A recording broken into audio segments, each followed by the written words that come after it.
Assalamualaikum warahmatullahi wabarakatuh. Kita jumpa lagi ya di video kali ini tentang jangka sorong sebagai salah satu alat ukur panjang. Nah, ini ya adalah bentuk atau penampakan dari jangka sorong sendiri seperti ini.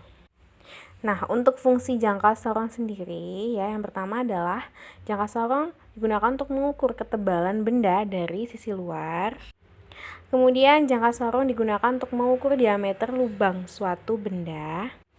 Selain itu, jangka sorong juga digunakan untuk mengukur kedalaman suatu benda yang berlubang.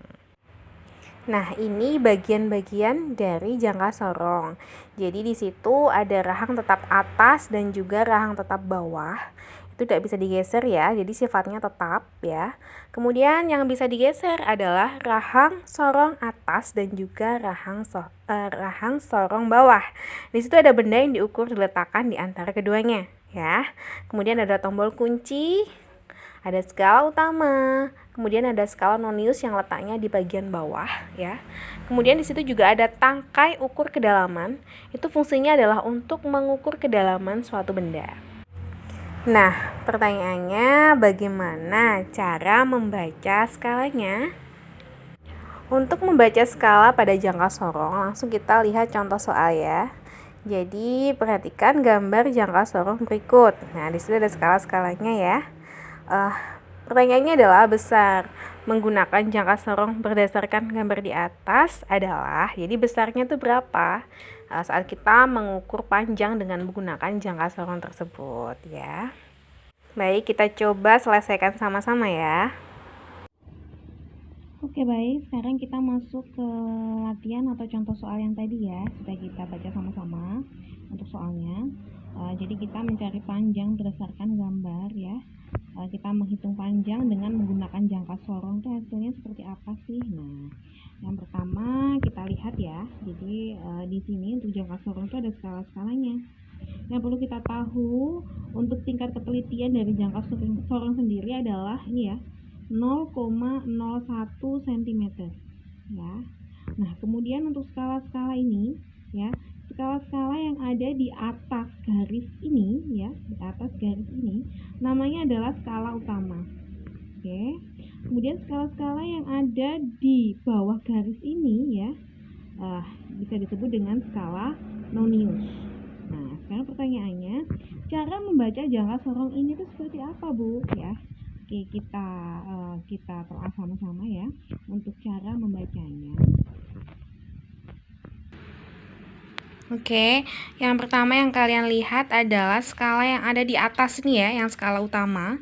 Kita lihat sama-sama. Jadi di sini untuk skalanya ada 4 sampai dengan 5 ya.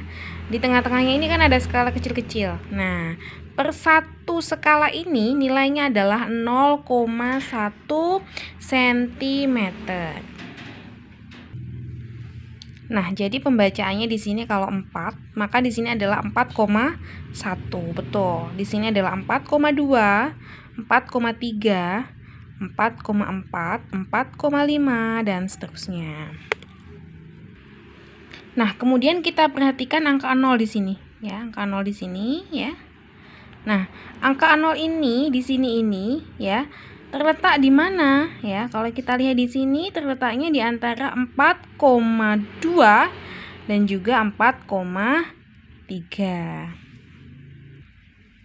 Nah, pertanyaannya yang digunakan yang mana ya? Yang kita gunakan adalah yang 4,2 ya, yang 4,2. Jadi sebelum angka 0. Oke, jadi yang kita gunakan adalah yang bagian depan angka 0 ya. Jadi di sini kita tuliskan 4,2. Untuk skala utama 4,2. Oke. Nah, setelah itu kita membaca skala noniusnya. Caranya seperti apa? Ya, kita tuliskan di sini. Untuk skala nonius, nah, yang kita perhatikan untuk skala nonius di sini adalah kita cari skala ya, skala yang bagian atas, skala utama dan juga skala nonius itu yang berimpit. Jadi skalanya yang berimpit, yang segaris gitu ya. kita bisa melihat di sini ya, ini. Nah, ini segaris. Nah, ini ya, jadi untuk skala yang segaris, untuk skala utama dan noniusnya, kita lingkari. Nah, kemudian kita hitung, ya, kita hitung. Jadi intinya kita cari untuk skala yang segaris, kemudian kita hitung. 0, ya, ini kita lihat 1, 2, 3, 4, ya. Oke.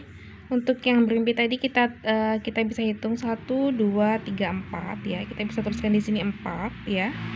Kemudian dikali ya, karena ketelitiannya dari jangka sorong itu adalah 0,01 ya, 0,01. Maka bisa kita tuliskan di sini adalah hasilnya ya, 4 dikali 0,01 adalah 0,04. Nah, kalau sudah kita dapatkan hasil seperti ini, maka hasil pengukuran adalah di sini ya, 4,2 ditambah 0,04. Hasilnya berapa? 4,24. Ingat satuannya adalah sentimeter ya. Ini untuk hasilnya ya, hasil dari pembacaan skala pada jangka sorong sudah kita kerjakan sama-sama, dan ini hasilnya. Oke, jadi jawabannya yang D ya. Gimana Adik sekalian? Sudah paham? Baik, demikian untuk materi tentang pembacaan skala pada alat ukur panjang berupa jangka sorong. Sudah kita saksikan sama-sama, sudah kita selesaikan penyelesaian latihan soal sama-sama. Nah, sebagai bahan evaluasi ya, coba kalian kerjakan latihan soal ya, latihan soal yang ada di video ini ya. Kalian kerjakan, kemudian nanti kalian kirimkan seperti biasa ya. Saya tunggu sampai dengan jam pelajaran IPA hari ini selesai. Oke, terima kasih, tetap semangat dalam belajar. Assalamualaikum warahmatullahi wabarakatuh.